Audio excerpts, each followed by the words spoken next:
Hi, and welcome back to the show. Today I feel very, very fortunate to sit with a master musician, five-time Grammy winner, Randy Brecker. How are you? Okay. Born in 1945 in Philadelphia. Correct. Grew up in a musical family. Your father was a jazz pianist. Why don't you go back and tell us a little bit how it all started? Well, born in Philadelphia, father was a jazz pianist and knew a lot of the musicians around town and in our neighborhood, and he had quite a few jam sessions at our house. We lived in Melrose Park, Cheltenham Township, Montgomery County, and there were a lot of good local musicians in the area, so we heard a lot of live music in the living room over on weekends. How was the music scene in Philadelphia? I know it was, a lot of musicians were there. Coltrane was there. Yeah. Who were your big influences at this time? Well, they were there, and Dad had all the records. Miles came a lot. Clifford Brown, of course, was living in Wilmington, and he and Max's band had their home base at a club called the Blue Note in Philadelphia, so they were playing quite a bit. He was really the talk of the town. But there were a lot of great local musicians. It was the birthplace of the Hammond B3 movement, Jimmy Smith, Johnny Hammond Smith, and Jimmy McGriff, and boy, it was just a lot of organ players, and of course Coltrane living there. But that was a technical high school, but they had a good music program. People like Benny Golson and Coltrane and Lee Morgan, and my trumpet teacher, Tony Marcione, Billy Root, Ray Bryant, the Heath brothers. A lot of those guys went to that school as high schoolers and influenced each other. So there was really a lot going on. Well, you were around 10 years old when you picked up the trumpet. Well, there's a lot of instrument. Why trumpet? I kind of had my sights on a trombone. It looked like it was more fun. But this was a small little grade school in suburban Philadelphia, and they only had trumpets or clarinets available. So I grabbed the trumpet, and my brother, who we talked about this earlier, who didn't want to play the same instrument, was 3 years younger. They still only had trumpets and clarinets, so in a way he got stuck with the clarinet, although he got a really good foundation studying clarinet for a good 6 years with Leon Lester from the Philadelphia Orchestra. And I know that you took out your little young brother, Michael Brecker, out to the clubs and, showed him all the musicians, and I know you played together. I understand you also played drums. Well, yeah, a little later. He didn't really get serious, strangely enough, till a little later in life. He had a chemistry set, and he was on the basketball team. He was into sports, and he liked to play. He practiced clarinet for about 5 or 6 years. In ninth grade, he switched to alto, and by then I was at Indiana University studying with Dave Baker, so I would send him my lessons. And somewhere along there, he discovered Coltrane, who was still around Philadelphia playing quite a bit, although by then he was playing with Miles Davis and others. But once he discovered Coltrane, that was it for him.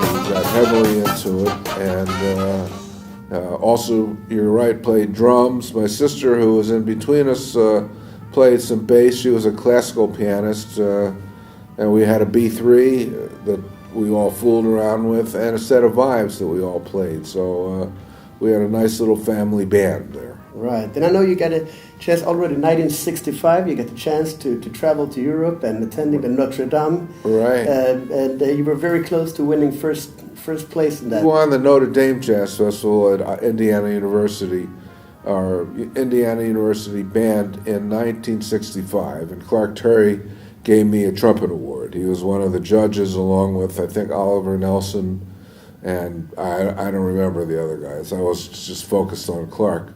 But as a result of us winning the Notre Dame Jazz Festival, we were offered a State Department tour of the Middle East and Asia. So in February of 1966, instead of going back to school, our IU Jazz Ensemble and the IU Jazz Sextet went to Europe first. We stopped in London, and then we took a plane and we ended up, forget what the first stop was, but somewhere in the Middle East. Either Iran, Iraq. We went to all those countries: Jordan, India, Pakistan, Ceylon, which was now Sri Lanka, Egypt. So we were in North Africa. It was a fascinating tour. It lasted about 4 months. And what you were talking about is, after the tour was over, we noticed there was a competition held in Vienna. Right. And that was advertised in Downbeat and said, come one, come all from all over the world. It's an international jazz competition. We ended our tour in Athens, Greece, so some of us made our way to Vienna to compete in this competition. The judges were Cannonball Adderley, Art Farmer, J.J. Johnson, Joe Zawinul, Ron Carter, Friedrich Gulda, who set it up, and Mel Lewis. And we were there for about 2 weeks while they had competitions, semi-finals, finals, and then the winners. So I got to meet people, and we were all just teenagers, young kids. George Mraz, Miroslav Vitus, Eddie Daniels, Joachim Kuhn, Jan Hammer, Claudio Roditi, Tomas Stanko, just fantastic players. We got very friendly, so it really helped. Right. And I on that one I won second place trumpet prize. Franco Ambrosetti, who was a few years older than me, beat me by, he had later admitted we're still very close friends. He beat me by 1/10 of a point. Right. And we still get together and play. In fact, we played together several months ago, and we'll play together quite a bit. I met my wife on a gig with Franco about 20 years ago, so we've had a long, storied history together. He's just a wonderful musician, a wonderful human being.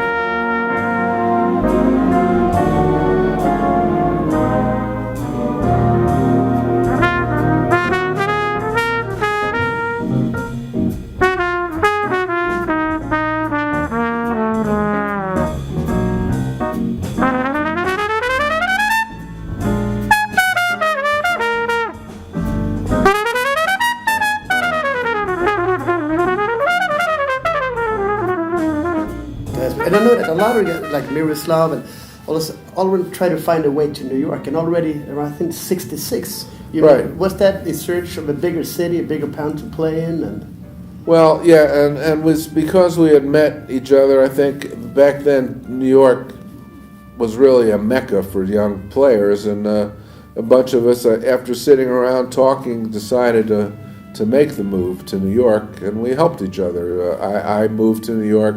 Miroslav moved really around the same time, and we played together. When we moved there first, we got together with somehow we met Eddie Gomez and Jeremy Steig. They were very close, and a guy named David Lam, who I was on the tour with, along with Attila Zoller. We had a bunch of jam sessions with all these guys. Joe Hunt on drums, he was playing with Bill Evans then. So one thing kind of led to another. Shortly after that, George came, Mraz. I think he went to Berkeley for a couple of years. But the main thing was we all met there, so we could really help each other when we moved to New York, because we already knew each other. And you've been sticking with each other. You still play with some of those people after all these years. We still are very close friends, most of us. I was supposed to play with George 2 weeks ago. He's okay, but he was taken ill, so he couldn't make the gig. But yeah, we stay in touch all these years later. Then obviously you started to work quite quick, and then a few years later you got into Blood, Sweat and Tears. Coming into that scene, I know that you've been involved in a lot of music, R&B, soul, jazz, and but I know that you also changed. There were some changes in the band, and you went to play with Horace Silver. Right. Well, Philadelphia was also a big R&B town, you know, having to do with, I think, the B3, and there were a lot of great R&B players. There was a good jazz R&B radio station right next to the jazz station. And I always bring this up, too. That was the birthplace of, I don't know if you know this show, but it was called American Bandstand. Mm-hmm. And that became a nationwide show. Dick Clark was the guy's name.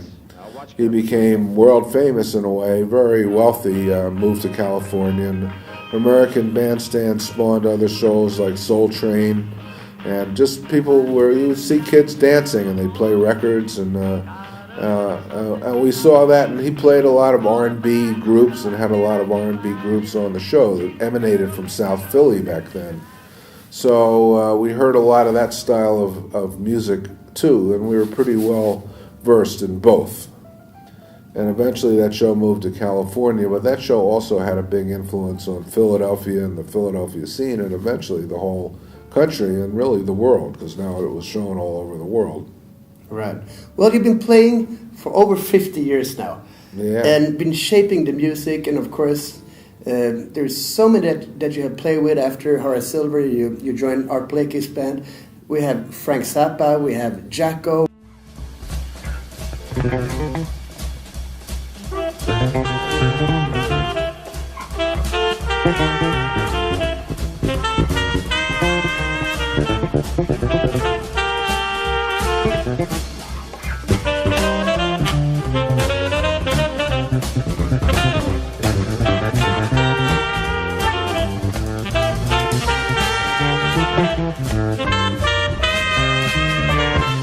Not just to mention your brother, but I know that all of them are important for you, but was there some musician that shaped you that little extra? Oh, that's a good question. I usually fall back to Horace, because I was with him the longest, and I was young and easily shaped. Right. So, and he had a unique attribute to give you some latitude and on some tunes, but he was very strict about other tunes. In other words, he was a pretty strong band leader, but he made you want to give your best. Right. You know, some band leaders were kind of nasty guys, and you did the gig because you wanted the gig, but you didn't particularly like the guy. Well, Horace really knew how to tell everybody what he wanted, but we all loved him very much. And so when I lead a band, I still kind of think back to what he did, I think, because I was with him the longest. Also, I suppose, although I didn't play with him as such, but I knew so much about him. I played on his last couple records. Charlie Mingus comes to mind, and I, of course, did Mingus Big Band and Mingus Dynasty for years after he was taken ill and passed. So that comes to mind. And in a way, I guess Frank Zappa, he was his shows were so well thought out. He comes to mind. Maybe those three. And I think Stevie Wonder and Jacko had impact. Oh yeah, for sure. As well. You know, it's hard to really single out one or two. You know? Well, being a sideman for all those great people, of course, that you formed Dreams, Billy Cobham, and a young saxophone player that was a bit unknown at the time, your brother Michael. Yeah. And we can pretty much say that was sort of the start of a long collaboration that led to. And I know that you wanted to do your own solo CD, right? But it turned out, well, what happened? Why didn't it become a Randy Brecker? I had met Dave Sanborn, another at then kind of unknown saxophonist. We met at the Stan Kenton Band Camp at Indiana University when we were 15. And through all the years, we'd stayed in touch. When I joined Blood, Sweat, and Tears, he was with Paul Butterfield Blues Band.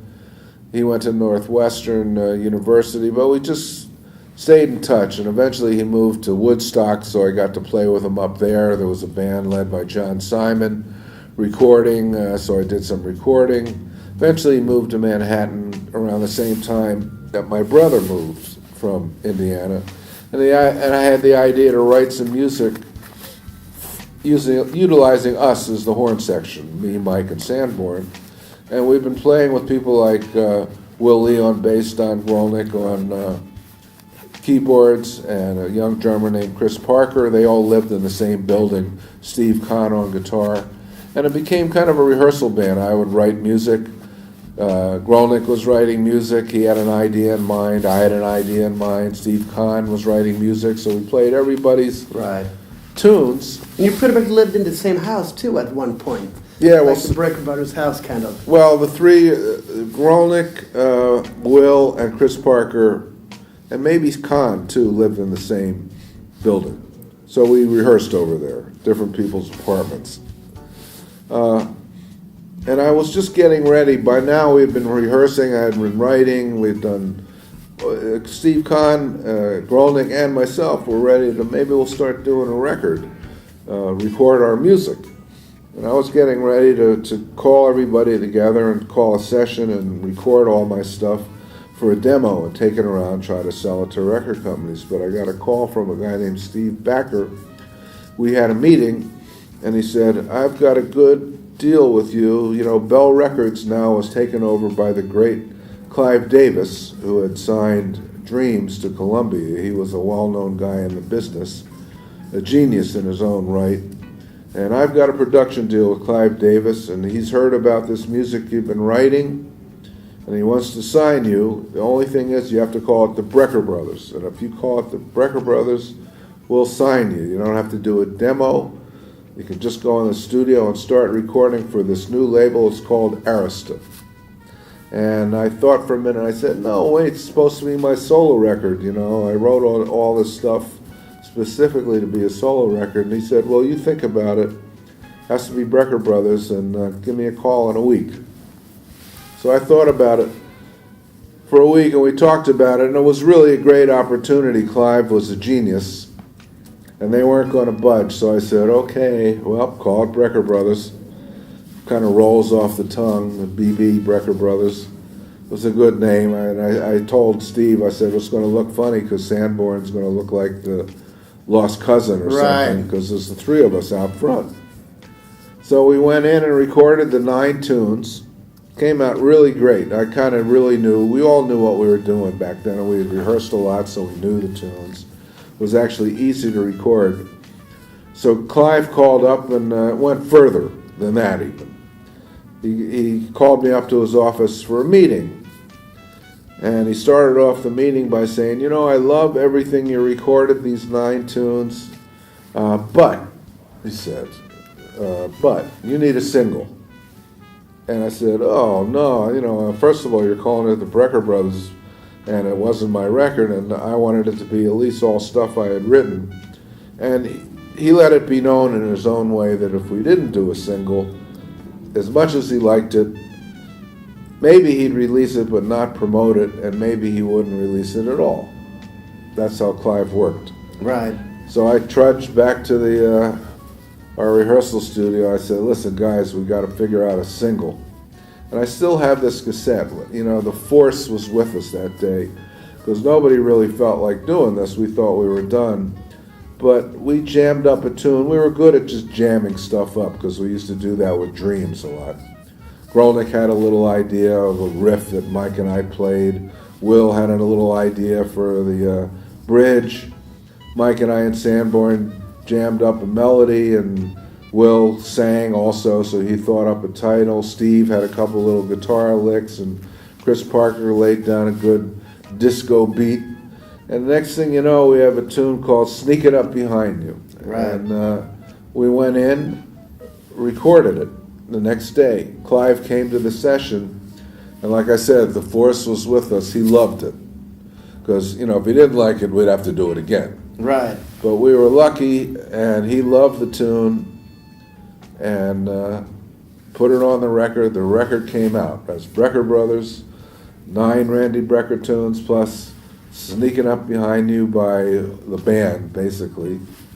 And the Sneaking Up Behind You became a hit. Right. Got up to about number 2 on the R&B charts. That's pretty high. In fact, that sold so much, lo and behold, the first Brecker Brothers record started shooting up the top 200 LPs in Billboard.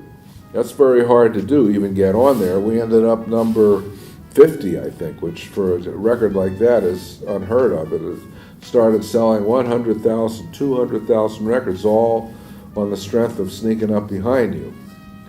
So here we were with a hit record, and Clive wanted us to go out on the road as much as we could, but we were all doing studio work, so we didn't actually tour that much, but we did play around. We went to Europe a couple times, and all by being in the right place at the right time, and the force was with us, and having Clive and a good band was a lot of elements rolled into one that became that success.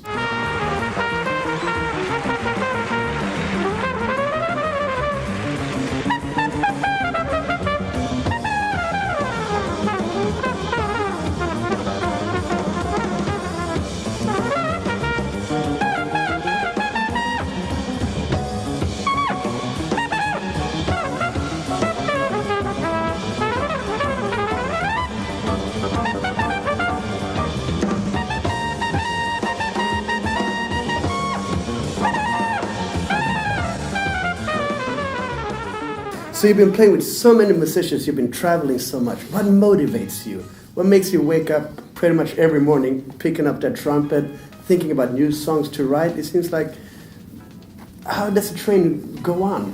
What motivates you? Well, I just built an extension on our house. That motivates me because now I got to pay the guy. Right. But I love to play. I've been doing it for so long. I really don't know much else to do. I like to tour, and my wife's a wonderful saxophonist out of Rovati.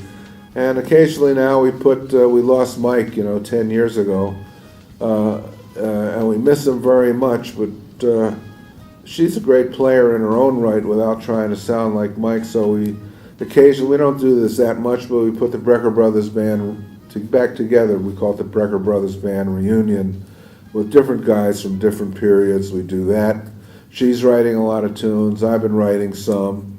And we just, we like to play and love seeing the world. I've been here before. Music's really become globalized. There are just wonderful musicians all over the world. So it's just kind of what we do. So spending a lot of time at airports, hotel, waiting for people, that little time you're on the stage playing, it's worth it. Yeah, once you get there and once you just start playing and hear your sound, makes it all worth it. A lot of it's tough these days, traveling. It's a little more dangerous. We all know what's going on in the world.